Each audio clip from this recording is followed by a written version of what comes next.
Christy, tell us a bit about your favorite here. Yeah, well, I think video is a really big miss that we've had in the industry the last couple of years, where I think you talked about self-guided tours. You mentioned that briefly, so we can get into that too if we want to, but it's solving a lot of the challenges that we're seeing today. So for example, staffing, I think we maybe have centralization in here too later, so they kind of blend together, but video solves a lot of what we're experiencing right now. It can help reduce payroll.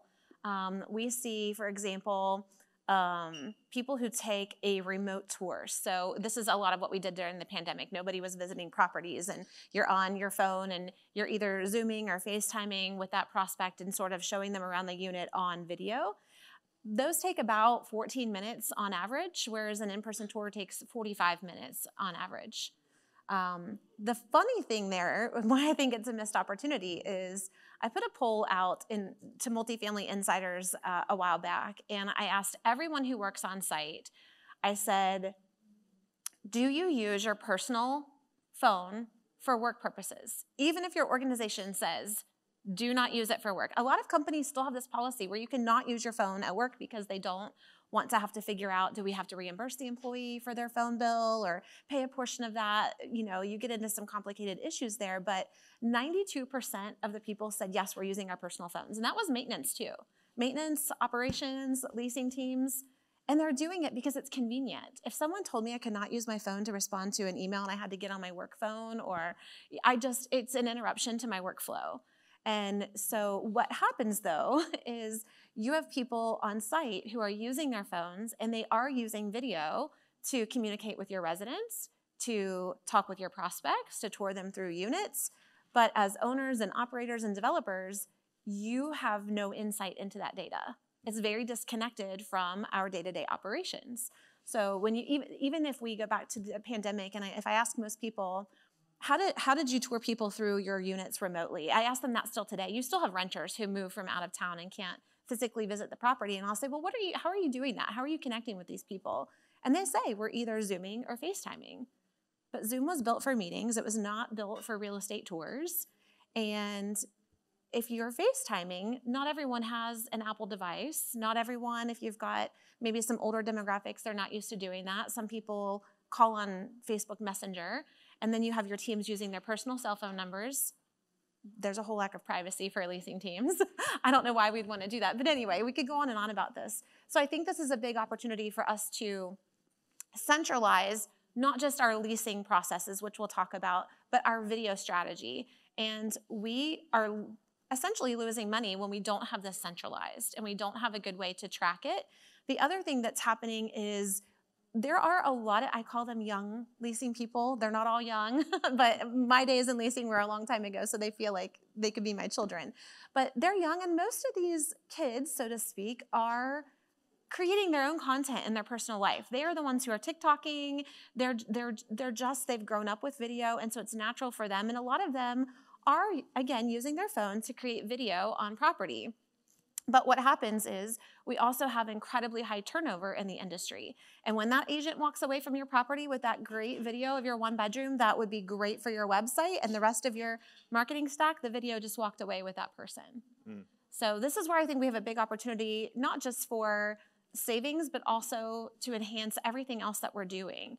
If we are paying for a listing on apartments.com and we don't have unit level content there, we're not optimizing our listing, but your competitor is, and they're paying the same advertising price that you are. So there's a whole opportunity here to really just centralize these operations. And we can jump, I don't know what angle we want to take here, or, we can. Whatever angle you want. I could go on and on about it, but it does solve a lot of our challenges. And then going back to maintenance and utilities, some of my favorite videos, and if anyone wants to talk with me after the session or share your email, I can share some video examples with you and inspiration.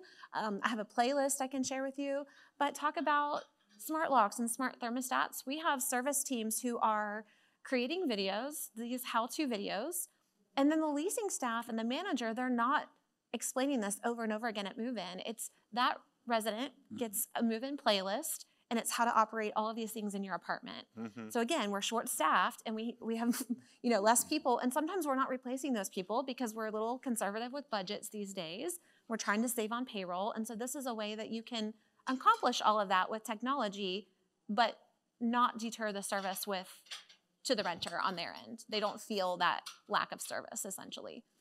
No, it's kind of a frequently asked question video playlist that they can go in and pull at any time, whether it's 5:30 in the morning or 11:30 at night.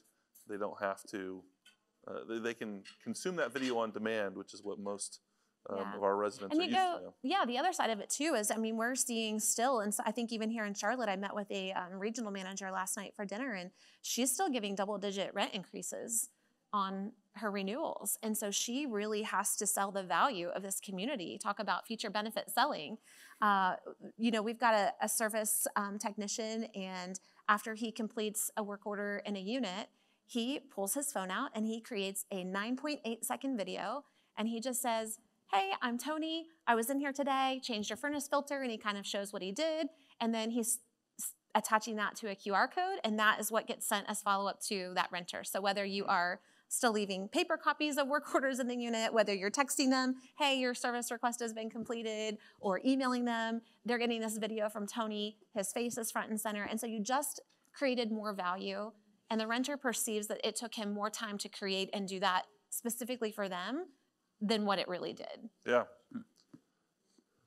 I could see, and I think Frank and Marshall hinted at this earlier in the week, that a lot of service companies are trying to leverage video more for their experienced technicians, and saying, rather than paying for this truck roll to send someone out, go to the house and troubleshoot, we all have devices now, and can I do basically a FaceTime with the resident, pointed at this particular appliance, here, let me walk you through it, and can they fix it over the phone? That obviously reduces the amount of time and expense associated with that service call. It unlocks a door for increased centralization if you choose to go that route. Figuring out ways to harness video in a lot of different ways can drive a lot of value. I think too that this is what the renter is asking for. It is, another poll I asked on-site teams, what is your favorite way to tour a prospect through your community? The options were in person, self-guided, or remotely over video. And about 80% of them prefer to tour people in person.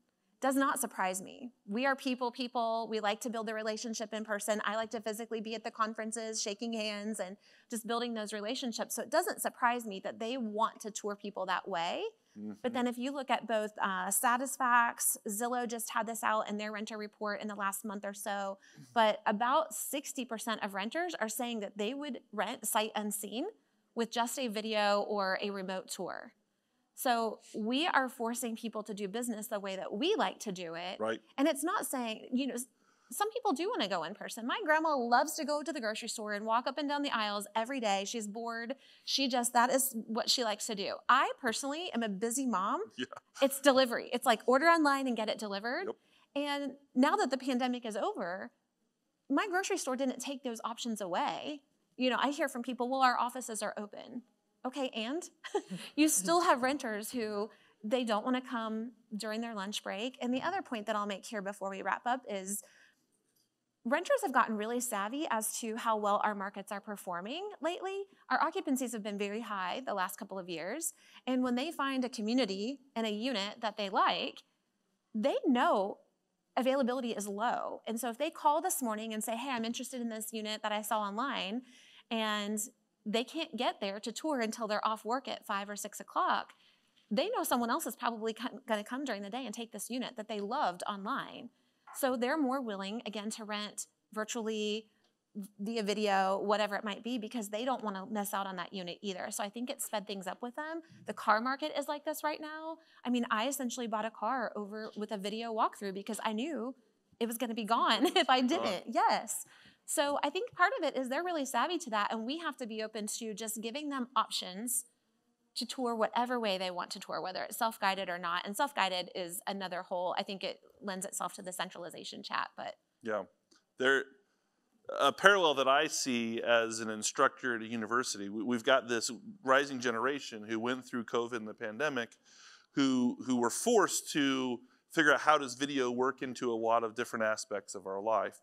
And they are more savvy than most of recognizing there's a lot of stuff I can get value with over video, and seeing the fact I don't have.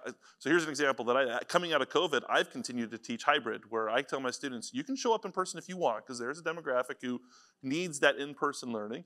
But I said, I will always have the Zoom open as well. So if you want to join by Zoom, you can. And early on, it was this pendulum where everyone's like, oh, that's awesome, I'm going Zoom. But they've now learned that some of them have learned, I don't learn as well on Zoom, but others have realized they can. And so the pendulum's shifted over, and now it's about 50-50. And it's not just 50 always do this, 50 do this. They realize there are times in my life, a certain day I've got other appointments, or that saves me 10 minutes of having to go find parking space for my class, that I will elect that option, and I know how to get value out of using video. That I think is exactly what you're saying here, is that this next generation is going to want to use video more for more things, especially if it means it saves me a 20-minute drive, that I can be doing other things. I mean, you can essentially take 3 times as many tours in the same amount of time with the data that we've seen. But happy to talk to anyone afterward and share those playlists if you want some inspiration.